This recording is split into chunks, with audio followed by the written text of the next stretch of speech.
So what's the Grape Explorer talking about today? If you followed me, for my past videos and everything like that, you know I like to promote areas that do not get enough attention, especially in France.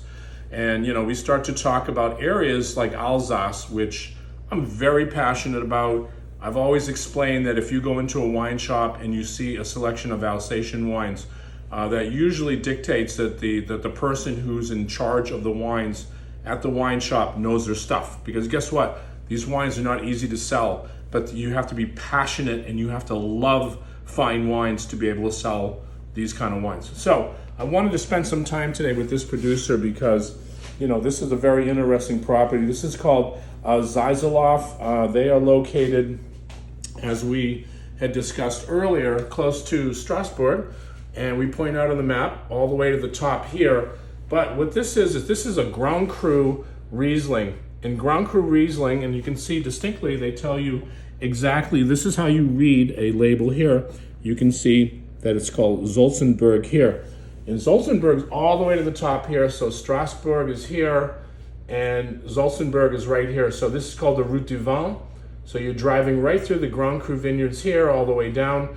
And what do they mean by Grand Cru vineyards? Usually these are slopes vineyards, and because of the slope you get limestone soils. Limestone soils, as you know, and I try to explain to people, give the best minerality expression, especially for a lot of the white wines in France. Limestone, pure limestone just really gives the wines this lovely acidity. Riesling, growing in limestone soils, which they do in Germany as well, have a tendency to be long-lived, but you get all that mineral component to the wines. So we just wanted to talk about this today because this particular producer is certified organic. Zeyssolff's got a nice little history behind them. They were actually, the family presence dates back to the 15th century, 1574. Two brothers, Zeyssolff, one a lawyer, the other a judge, received a family coat of arms for services rendered to the city of Strasbourg in 1778. Again, remember now, we're close to Strasbourg, so that's why we talk about them. So, curiosity, Zeyssolff House is the oak barrels made in 1897 and presented at the Universal Exhibition in Paris in 1900 and is still used today. The same barrels they use, and they've created a beautiful property. But we wanted to point out on the map. So when you're looking at different regions and different areas of Alsace, this is called Mittelsbergheim.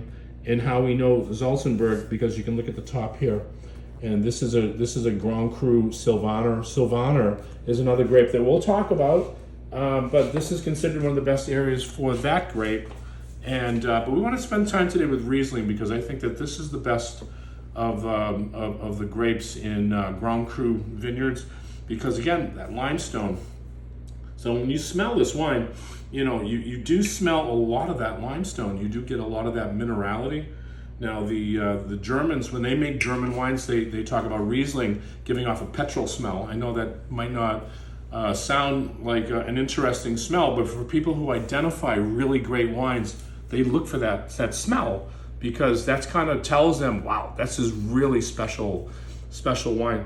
So you do get that little bit, but it's not as prevalent. This is a 22. So this is still a young wine. This is a wine that you can age in your cellar for well over 10 or 15 years because of this Grand Cru. So these wines, because of that natural minerality expression for the limestone, gives it that bracing acidity. Let's taste the wine.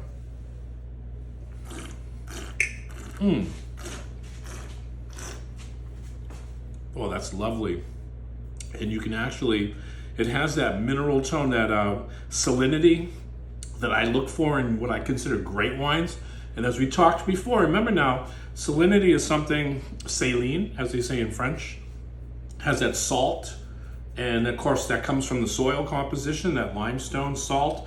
But it kind of gives you, it gives the wine where you would say to yourself, you would say, Riesling, isn't that a little sweet? No, this is bone dry. This is as dry as a Sauvignon Blanc, which is interesting. But the diversity of these grapes are interesting because you can have more food with this type of wine than you can with a lot of other wines. So that's why they always say that this is the gastronomic area in all of France. So you have so many different 2-star, 3-star Michelin guide restaurants here. Again, you know, if you're traveling through France, this is probably not an area that a lot of people come to, but look at the proximity to Paris. You're very close. So you got Champagne is here, and you just cut across in here, and you're in Alsace. And I would tell you right now, if you really are a foodie, or you're really a person that's interested in seeing 14th century architecture, you have to go to this area. And of course, Strasbourg is, you know, all the gingerbread looking little homes with all of the flower shadow boxes. It's just spectacular. I don't want to spend too much time talking about it. I just say, if you have a chance and you really want to travel and you want to go somewhere where you're from another time zone, you're going back to the 14th century, go to this area, go to Strasbourg, have a great glass of Grand Cru and Grand Cru Riesling, which I always identify as some of the best wines. Another taste here.